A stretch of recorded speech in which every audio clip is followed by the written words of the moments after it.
Good morning students. So నిన్న క్లాస్లో మనం యూనిట్స్ అండ్ మెజర్మెంట్స్ మనం స్టార్ట్ చేసుకున్నాం కదండి, దాని కంటిన్యూషన్ ఈ class.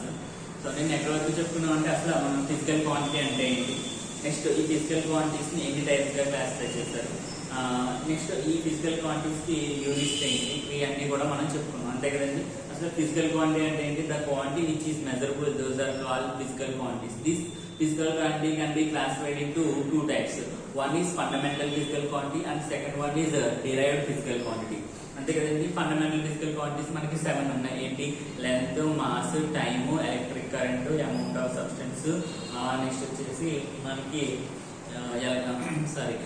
Length, mass, time, electric current, amount of substance, luminous intensity, heat are temperature. వీటి యొక్క యూనిట్స్ కూడా మనం చెప్పుకోవడం జరిగింది.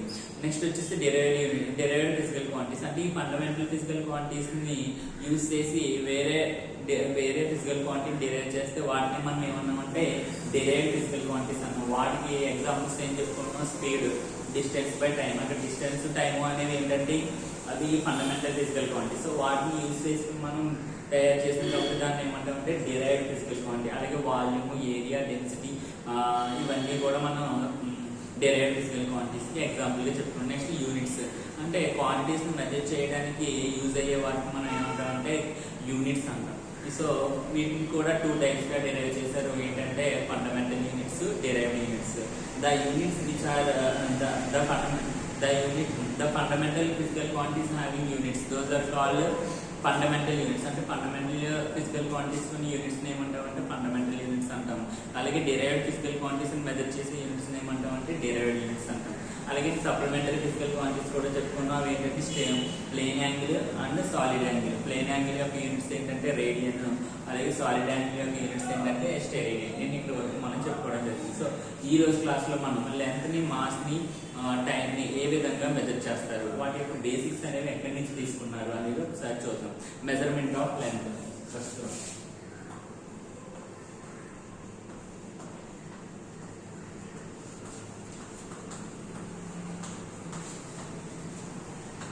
Measurement of length. So length ని మనం ఎలా మెజర్ చేస్తామండి? మామూలుగా ఫర్ ఎగ్జాంపుల్ ఈ టేబుల్ యొక్క లెంత్ కావాలి అంటే మనం స్కేల్ యూజ్ చేసి మెజర్ చేయొచ్చు, లేదా టేప్ యూజ్ చేసి మెజర్ చేయొచ్చు. అంటే దీన్ని మీటర్లో మనం మెజర్ చేస్తాం. అది చాక్ పీస్ తీసుకున్నాం అనుకోండి, ఈ చాక్ పీస్ లెంత్ ఎంత అంటే సెంటీమీటర్స్ లో మెజర్ చేస్తాం. ఓకేనండి. అలా కాకుండా ఏదైనా ఒక స్మాల్ వైర్ చూడండి, కరెంట్ వైర్ ఉంటుంది, రాగి వైర్, దాని యొక్క రేడియస్ మెజర్ చేయాలి అంటే మిల్లీమీటర్స్ లో మెజర్ చేస్తాం. అంటే లెంత్ ని ఏం చేస్తామంటే స్మాల్ లెంత్ నుంచి అలా లార్జ్ డిస్టెన్స్ వరకు కూడా మనం డిఫరెంట్ యూనిట్స్ అనేవి ఇవ్వడం జరుగుతుంది అనమాట. వాటిని మనం ప్రిఫిక్సెస్ అంటాం. ఏమంటామండి? ప్రిఫిక్సెస్ అనమాట. సో బట్ వీటన్నిటికీ ఒక ఫండమెంటల్ ఒకటి తీసుకున్నారు, దాన్ని మీటర్ అంటాం. ఏమంటామండి? మీటర్. ఈ మీటర్ అనేది ఏమవుతుందంటే ఎస్ఐ యూనిట్ అంటాం. అంటే standard international system of units. అంటే వరల్డ్ లో ఉన్న అన్ని కంట్రీస్ కూడా ఒబే చేస్తాయి అనమాట. ఓకేనండి. సో ఈ ప్రిఫిక్సెస్ ఒకసారి మనం చూద్దాం. ప్రిఫిక్సెస్ ఎలా రాస్తామంటే ఫస్ట్ మీటర్ ని బేసిక్ గా రాస్తాం. నెక్స్ట్ మీటర్ పైన decametre, hectometre, kilometre, megametre, gigametre, terametre. కిందకి వచ్చేసరికి decimetre, centimetre, millimetre, micrometre, nanometre, picometre. So ఇది మీటర్.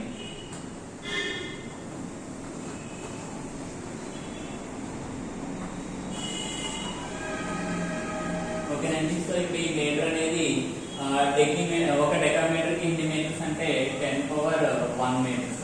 ఇది 10⁻0 అనుకో. 10⁻0 అంటే 1. సో ఒక డెకామీటర్ కి ఎన్ని మీటర్స్ అంటే 10⁻1 మీటర్స్. ఇలా పైకి వెళ్ళే కొద్ది 10⁻2 మీటర్స్, 10⁻3 మీటర్స్. సో 3 వరకు వెళ్ళిన తర్వాత మళ్ళీ 3 టైమ్స్ పెంచాలి. అప్పుడు ఎంత అవుతుందండి? మెగామీటర్ అంటే 10⁻6 మీటర్స్, అలాగే 10⁻9 మీటర్స్, ఇది 10⁻12 మీటర్స్.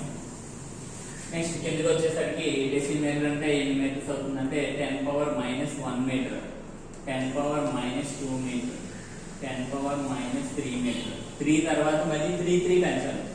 10⁻⁻6 metre, 10⁻⁻9 metre, 10⁻⁻12 metre. ఓకేనండి, దీస్ ఆర్ ది ప్రిఫిక్సెస్ అన్నమాట. అంటే ఒక యూనిట్ ని ఇంకొక యూనిట్ లోకి మార్చడానికి ఈ ప్రిఫిక్సెస్ అనేవి చాలా చాలా యూజ్ అవుతాయి. For example 1 kilometre is equals to how many metres అన్నాడు. అప్పుడు మనం ఏం చేస్తామంటే ఇక్కడ కే ప్లేస్ లో ప్రిఫిక్స్ వాల్యూ రాస్తాం. చూడండి, కే అంటే ఏంటి ఇక్కడ కిలో. సో కిలో ప్రిఫిక్స్ ఎంత 10⁻3. అంటే కే ప్లేస్ ని రాస్తాం 1 ఇంటూ కే ప్లేస్ లో 10⁻3 మీటర్స్ యాడ్ చేస్తాం. సో మీటర్ సారీ ఇలా ఉంచాం. అప్పుడు ఏమవుతుందండి 10⁻3 అంటే 1000 మీటర్స్. ప్రిఫిక్సెస్ చూసారు ఎలా యూజ్ అవుతున్నాయో. అంటే ఒక యూనిట్స్ ని వేరే యూనిట్స్ లో మార్చడానికి ఈ ప్రిఫిక్సెస్ అనేవి చాలా యూజ్ అవుతాయి. సో అర్థమైంది కదండి. ఫస్ట్ మీటర్ నుంచి పైకి ఇలా రాసుకుంటాం, deca, hecto, kilo, mega, giga, tera. అదే కిందకి అయితే deci, centi, milli, micro, nano.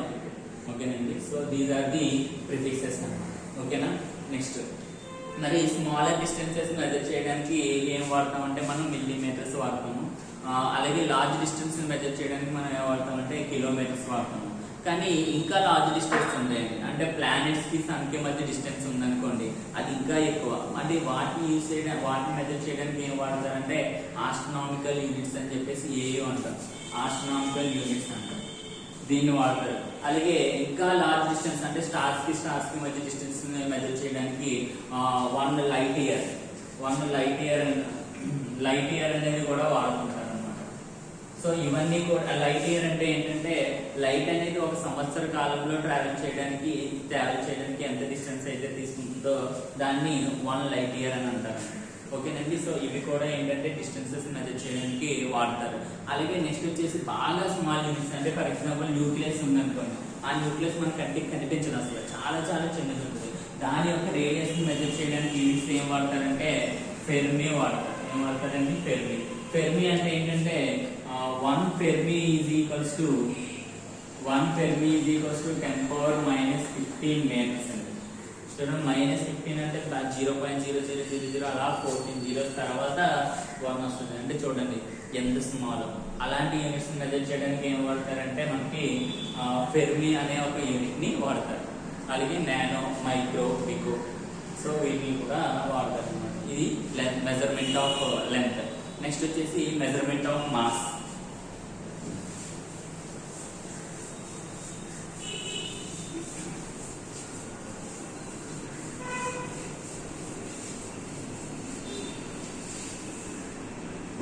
Measurement of mass.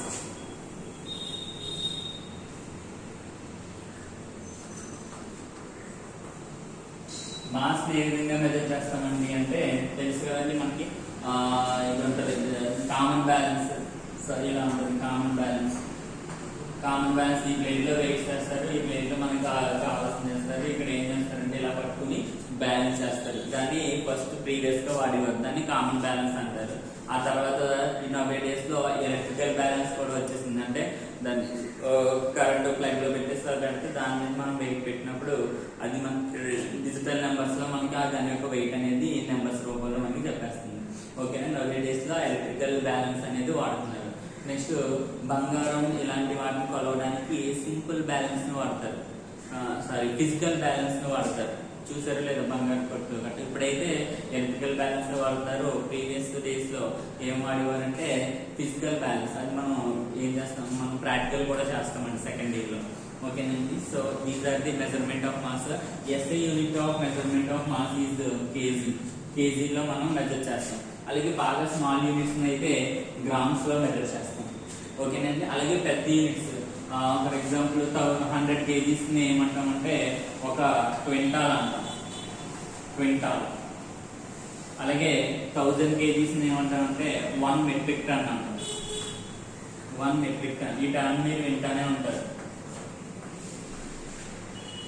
Quintal అంటే మనకి చూడండి రైస్ ని మెజర్ చేసినప్పుడు 100 kgs బ్యాగ్ అయితే ఒక క్వింటాల్ అని అంటాం. అలాగే చూడండి మనకి లారీస్ మీద రైస్ మిల్ దగ్గర మెజర్ చేస్తూ ఉంటారు. లారీ ఎన్ని టన్నులు వచ్చిందంటే 2 metric ton, 3 metric ton, 4 metric ton అంటారు. అంటే 4 మెట్రిక్ టన్ అంటే ఏమవుతుందంటే 4000 kgs అవుతుంది అన్నమాట. అర్థమైంది కదండి. This is the measurement of mass. Next వచ్చేసి measurement of time. Measurement of time. Time ఏ విధంగా మెజర్ చేస్తారో తెలుసు కదండి మనకి. క్లాక్ ఉంటుంది, ఓకేనండి. మినిట్స్, అవర్స్, సెకండ్స్ తెలుసు కదండి ఏ విధంగా మెజర్ చేస్తారు. SI unit of second, SI unit of time is second. అలాగే 1 minute ఈజ్ ఈక్వల్స్ టు ఎన్ని సెకండ్స్ అంటే 60 seconds. అలాగే 1 hour ఈజ్ ఈక్వల్స్ టు ఎంత అంటే 1 hour is equals to 60 minutes. అంటే 60 into 60 3600 seconds. 1 hour is equals to ఎంతండి 3600 seconds. ఒక రోజుకి ఎన్ని సెకండ్స్ అంటే 84,600 seconds అనేది వస్తుంది. ఓకేనా. This is the measurement of time. Next వచ్చేసి మరి మెజర్మెంట్ లో మనకి కొన్ని ఎర్రర్స్ అనేవి వస్తాయండి. ఆ ఎర్రర్స్ ని 2 types గా క్లాసిఫై చేశారు. అసలు ఎర్రర్ అంటే ఏంటి చూద్దాం. ఫర్ ఎగ్జాంపుల్ ఈ డస్ట్ ఉంది. ఈ డస్ట్ ని మనం ఒక బెటర్ ఇన్స్ట్రుమెంట్ తో పక్కాగా దీని యొక్క మెజర్మెంట్ తీసుకుంటే ఇంచుమించు ఒక 10 centimeters వచ్చింది అనుకోండి. వేరే ఇన్స్ట్రుమెంట్ తో మెజర్ చేసినప్పుడు 9 centimeters వచ్చింది. వేరే ఇన్స్ట్రుమెంట్ తో మెజర్ చేసినప్పుడు 9.5 centimeters వచ్చింది. కానీ దీని యొక్క అసలు కొలత ఎంత అంటే 10 centimeters. మరి 9 centimeters 9.5 centimeters వచ్చినప్పుడు ఏమవుతుంది? ఎర్రర్ వస్తుంది. 1 centimeter అలాగే 0.5 centimeter ఏమొచ్చిందండి? ఎర్రర్ వచ్చింది. అంటే అసలు మెజర్మెంట్ కి అలాగే మనం మెజర్ చేసిన మెజర్మెంట్ కి మధ్య డిఫరెన్స్ ని మనం ఏమంటామంటే ఎర్రర్ అంటాం. ఏమంటామండి? ఎర్రర్. ఎర్రర్ అంటే ఏం చెప్పండి? The difference between true value to the measured value is called error. ఈ ఎర్రర్ అనేది 2 types గా క్లాసిఫై చేశారు. అదేంటి అంటే first the systematic error. Systematic error. Second one వచ్చేసి random error. Systematic errors, random errors. అసలు సిస్టమేటిక్ ఎర్రర్స్ అంటే ఏంటో చూద్దాం. సిస్టమేటిక్ ఎర్రర్స్ లో ఫస్ట్ ఎర్రర్ ఏంటి అంటే instrumental errors. Instrumental error. Instrumental errors అంటే మనం చూస్ చేసుకునే ఇన్స్ట్రుమెంట్ ప్రాపర్ గా లేదనుకోండి. సో ఆ ఇన్స్ట్రుమెంట్ లో మనం ఎప్పుడు ఆ ఇన్స్ట్రుమెంట్ లో దేన్ని మెజర్ చేసినా సరే ఎర్రర్ అనేది వస్తుంది. ఆ ఎర్రర్ ఎలా ఉంటుందంటే యూనిఫామ్ గా వస్తుంది. ఫర్ ఎగ్జాంపుల్ ఈ సిస్టమ్ ఇన్స్ట్రుమెంట్ లో ఎర్రర్ ఉన్నప్పుడు ఇది నాకు 10 centimeters రావాల్సింది. ఈ ఇన్స్ట్రుమెంట్ తో మెజర్ చేసినప్పుడు 9 centimeters వచ్చింది. అలాగే వేరే తీసుకున్నాను 12 centimeters రావాల్సింది 11 centimeters. అంటే ఇందులో ఎర్రర్ ఎంత వచ్చిందండి? 1 centimeter. అలాగే వేరే దాన్ని మెజర్ చేసినప్పుడు కూడా ఎర్రర్ ఎంత వచ్చింది? 1 centimeter. అలాగే ఇంకో దాన్ని మెజర్ చేసినప్పుడు కూడా ఎర్రర్ ఎంత వస్తుంది? 1 centimeter. అంటే 1 centimeter అనేది యూనిఫామ్ గా వస్తుంది. ఎందుకు అంటే అది ఆ ఇన్స్ట్రుమెంట్ లో ఉన్న ఎర్రర్. కాబట్టి నువ్వు దేన్ని మెజర్ చేసినా అది ఏమవుతుందంటే రిపీట్ అవుతూనే ఉంటుంది. ఆ ఎర్రర్ ఎలా ఉంటుందంటే యూనిఫామ్ గా ఉంటుంది. కాబట్టి దీన్ని ఏమంటామంటే ఇన్స్ట్రుమెంటల్ ఎర్రర్ అంటాం. రెండోది వచ్చేసి సెకండ్ వన్ వచ్చేసి imperfection in measuring method. Imperfection in measurement. Imperfection in measurement అంటే మెజర్మెంట్ మెథడ్ అనేది ఒకటి ఉంటుందండి. ఆ మెజర్మెంట్ మెథడ్ పర్ఫెక్షన్ లేదనుకోండి, అప్పుడు కూడా మనకి ఏమవుతుందంటే ఎర్రర్ అనేది వస్తుంది. ఆ ఎర్రర్ ఎలా ఉంటుందంటే యూనిఫామ్ ఉంటుంది. నెక్స్ట్ థర్డ్ వన్ వచ్చేసి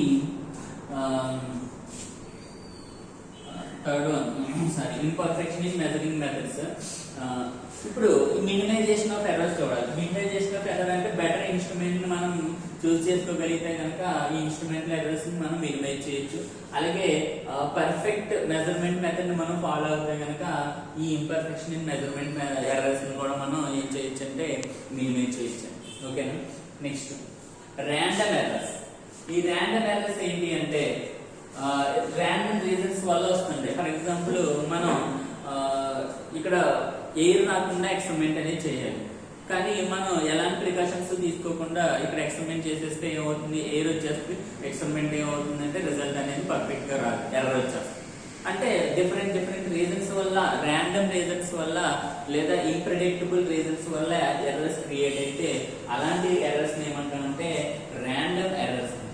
అర్థమైంది కదండి. సో ఇప్పుడు ఈ ఎర్రర్స్ ని ఎలా మినిమైజ్ చేయాలనేది కూడా మనం తెలుసుకుందాం. నెక్స్ట్ వచ్చేసి అబ్సల్యూట్ ఎర్రర్. అబ్సల్యూట్ ఎర్రర్ ని ఎలా క్యాలిక్యులేట్ చేయాలి. నెక్స్ట్ వచ్చేసి least count error. Least count error.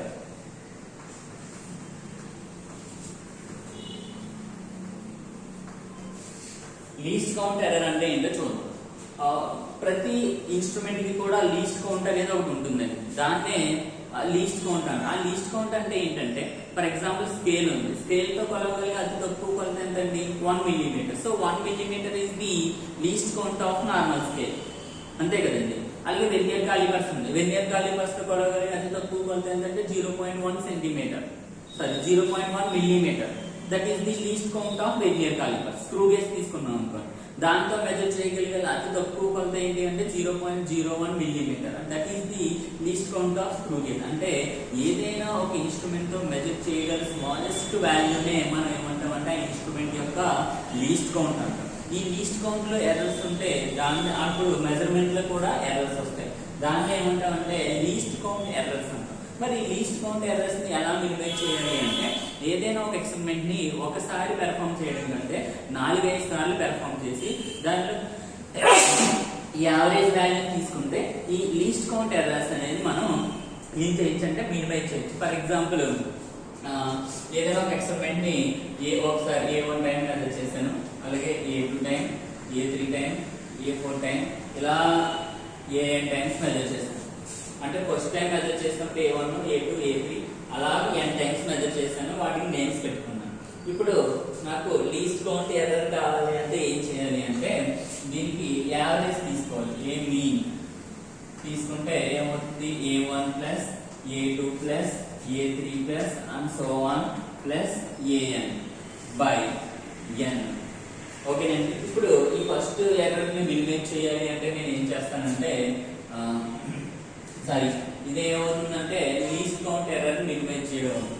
అర్థమైందంటే లీస్ట్ కౌంట్ ఎర్రర్ మినిమైజ్ చేయాలంటే ఏం చేయాలి, ఒక ఎక్స్పెరిమెంట్ ని నెంబర్ ఆఫ్ టైమ్స్ పెర్ఫామ్ చేసి దానికి యావరేజ్ వాల్యూ తీసుకుంటే కనుక ఈ లీస్ట్ కౌంట్ ఎర్రర్ ని మనం ఏం చేయొచ్చు అంటే మినిమైజ్ చేయొచ్చు.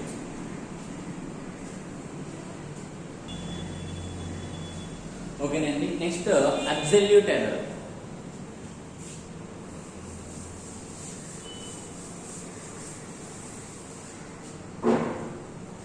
Absolute error.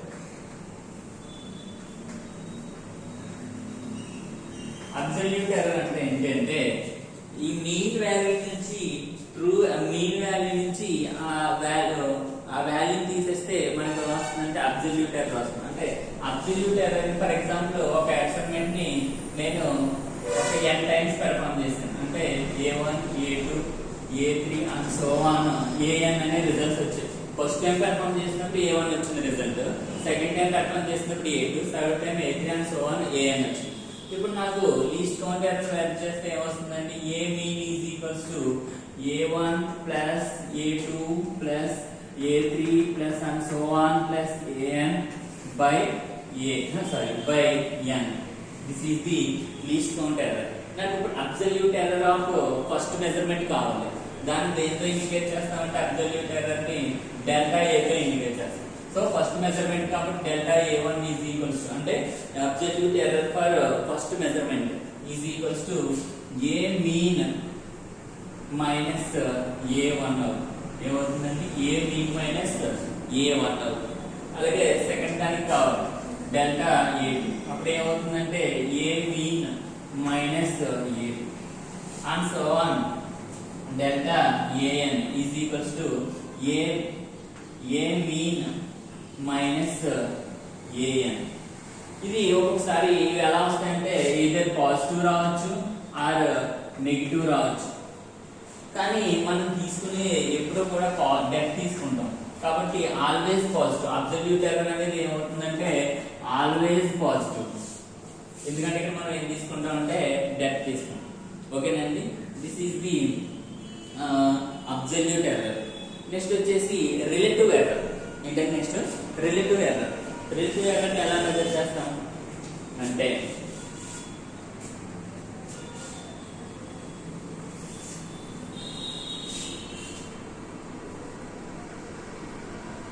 ఇక్కడ రాస్తాం.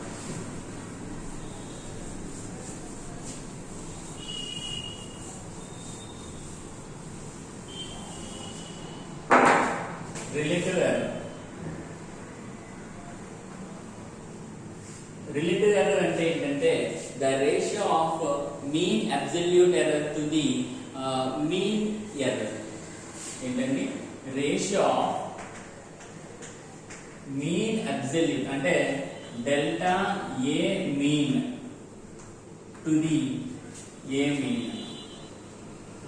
అంటే ఎలా రాస్తామంటే relative error is equals to delta A mean by A mean. This is the relative error. So relative error measure చేయాలంటే ఏం చేస్తామండి delta A mean measure చేసి A mean వాడతాం. delta A mean అంటే ఎలా మెజర్ చేస్తాం delta A mean అంటే ఇందాక మనకి అబ్సల్యూట్ ఎర్రర్ ని ఫస్ట్ మెజర్మెంట్ ఎంత వచ్చిందండి డెల్టా మాడిస్ delta A1 plus delta A2 plus and so on plus delta AN by n. This is the delta A mean. Next A mean already మనం find out చేసాం కదండి. A mean is equals to ఏమవుతుంది A1 plus A2 plus and so on plus AN by n. ఈ రెండింటికి ratio తీసుకుంటే మనకు వచ్చేది ఏంటంటే రిలేటివ్ ఎర్రర్. నెక్స్ట్ వచ్చేసి పర్సంటేజ్ ఎర్రర్. అర్థమవుతుంది కదండి మనకి అబ్సల్యూట్ ఎర్రర్ రిలేటివ్ ఎర్రర్ అర్థమైంది కదా. నెక్స్ట్ వచ్చేసి పర్సంటేజ్ ఎర్రర్. పర్సంటేజ్ ఎర్రర్ అంటే ఏంటంటే ఈ రిలేటివ్ ఎర్రర్ ని ఇన్ టర్మ్స్ ఆఫ్ పర్సంటేజ్ లో చెప్పాలి. Relative error in terms of percentage. In terms of percentage is called percentage error. Is called percentage error. అంటే పర్సంటేజ్ ఎర్రర్ ని ఎలా చెప్తామంటే మనం relative error in percentage relative error in terms of percentage చెప్తాం. So relative error ఏంటండి delta A mean by A mean. ఇది relative error. ఈ relative error ని ఇన్ టర్మ్స్ ఆఫ్ పర్సంటేజ్ లో చెప్పామనుకోండి అదే ఏమవుతుందంటే పర్సంటేజ్ ఎర్రర్ అవుతుంది. అదే కదండి దీని పర్సంటేజ్ ఎర్రర్ ఫైండ్ అవుట్ చేయాలంటే ఏం చేస్తాం delta A mean by A mean into 100. ఇది పర్సంటేజ్ ఎర్రర్. ఏమవుతుందంటే ఇది పర్సంటేజ్ ఎర్రర్. అర్థమైంది కదా. దీస్ ఆర్ ది ఎర్రర్స్ అన్నమాట. ఓకేనండి. రిమైనింగ్ టాపిక్ నెక్స్ట్ క్లాస్ లో ఎక్స్ప్లెయిన్ చేస్తాను. Thank you for watching.